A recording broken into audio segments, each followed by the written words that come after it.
Assalamu alaikum. Welcome to our channel. Stay tuned with Zakir. প্রথম হলো মিষ্টি হাসি দেওয়া, স্মাইলিং। রাসূল সাল্লাল্লাহু সাল্লাম বলেছেন, তোমার ভাইয়ের মুখে হাসা সেটাও একটি সদকা। একটুখানি হাসি কারো মন বদলে দিতে পারে। তাই আজ তুমি হাসো, হয়তো সেই হাসিতেই লুকিয়ে আছে সওয়াব। দ্বিতীয় হলো সালাম দেওয়া, গ্রিটিং উইথ সালাম। রাসূল সাল্লাল্লাহু সাল্লাম সব সময় আগে সালাম দিতেন। সালাম ছড়াও, এতে ভালোবাসা বাড়ে আর ঘৃণা দূর হয়। একটা আসসালামু আলাইকুম বদলে দিতে পারে সম্পর্কের মনোভাব। তৃতীয় হলো চুপ থেকে চিন্তা করা। রাসূল সাল্লাল্লাহু সাল্লাম অপ্রয়োজনে কথা বলতেন না, বরং চুপ থেকে চিন্তা করতেন।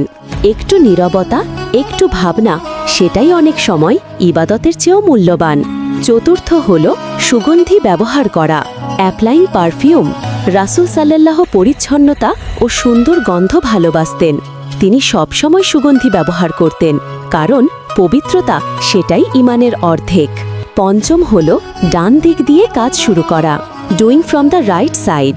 রাসূল সাল্লাল্লাহু খাওয়া, পড়া, অজু সব কিছুতেই ডান দিক থেকে শুরু করতেন। ছোট একটি অভ্যাস, কিন্তু এতে আছে বরকত আর সুন্নাহর সৌন্দর্য। ষষ্ঠ হল কৃতজ্ঞ থাকা, সেইং আলহামদুলিল্লাহ। রাসূল সাল্লাল্লাহু প্রতিটি বিষয়ে শুকরিয়া আদায় করতেন। তিনি শিখিয়েছেন, সন্তুষ্ট হৃদয়ই আসল সুখের চাবি। তাই বলো আলহামদুলিল্লাহ প্রতিটি শ্বাসে, প্রতিটি মুহূর্তে। 7 পম অন্যের দুঃখে কান্না করা, ফিলিং আদার্স পেইন। রাসূল সাল্লাল্লাহু উম্মতের দুঃখে কেঁদেছেন রাতের পর রাত। তিনি শিখিয়েছেন, দয়া আর সহানুভূতি হল প্রকৃত শক্তি।